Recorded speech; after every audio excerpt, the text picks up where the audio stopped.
Fala pessoal, tudo bom?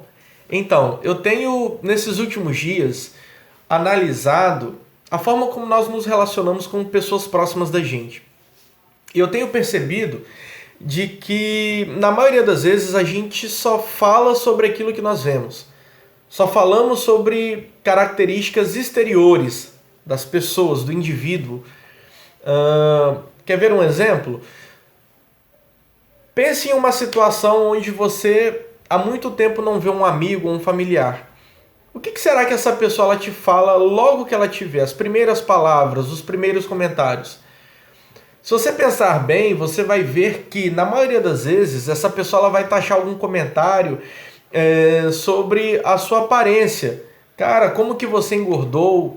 Ou como que você envelheceu? Ou você está muito magro? Coisas do tipo, sabe? Eu acredito que você já tenha passado por isso. E em alguns casos, quando você tem uma amizade muito próxima ou algo nesse sentido, uma liberdade, talvez até cabe. Mas na maioria das vezes isso não cabe. Isso não soma em absolutamente nada, isso não acrescenta. Muito pelo contrário, isso destrói. E geralmente essas pessoas que tecem esse tipo de comentário não são padrão algum pra gente. Você pode perceber que a pessoa que ela tece algum comentário sobre a aparência dela talvez esteja pior do que a tua. E quando você fala algo sobre a aparência dela, não é querendo rebater, mas se você falar algo, ela se ofende. Porque ela não suporta a realidade, mas ela quer expor a opinião dela com relação à tua aparência, por exemplo. Mas se você fizer isso, se você agir como ela age, ela vai se sentir ofendida. E esse tipo de pessoa é uma pessoa superficial. Ela poderia falar tanta coisa, mas ela só fala aquilo que é exterior, coisas superficiais. Ela não consegue fazer um elogio, ela não consegue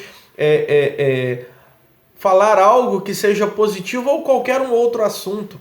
Se prendem somente a essas coisas. E essas pessoas passam a ser tóxicas.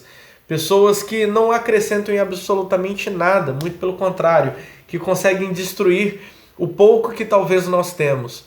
Então a gente precisa rever alguns conceitos de como nós agimos. Talvez eu esteja agindo dessa forma, mas também rever alguns relacionamentos, algumas amizades, de que talvez eu esteja muito próximo desse tipo de gente, esse tipo de gente não vai somar em absolutamente nada.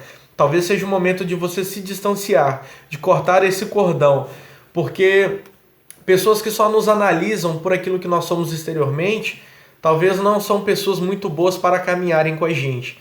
Agora a gente precisa valorizar as pessoas que conseguem enxergar em nós aquilo que os olhos não veem. Essas pessoas tendem a ser pessoas mais profundas, pessoas que não se apegam muito àquilo que é exterior, mas àquilo que é interior. Fica esse pensamento aí para você, tá bom?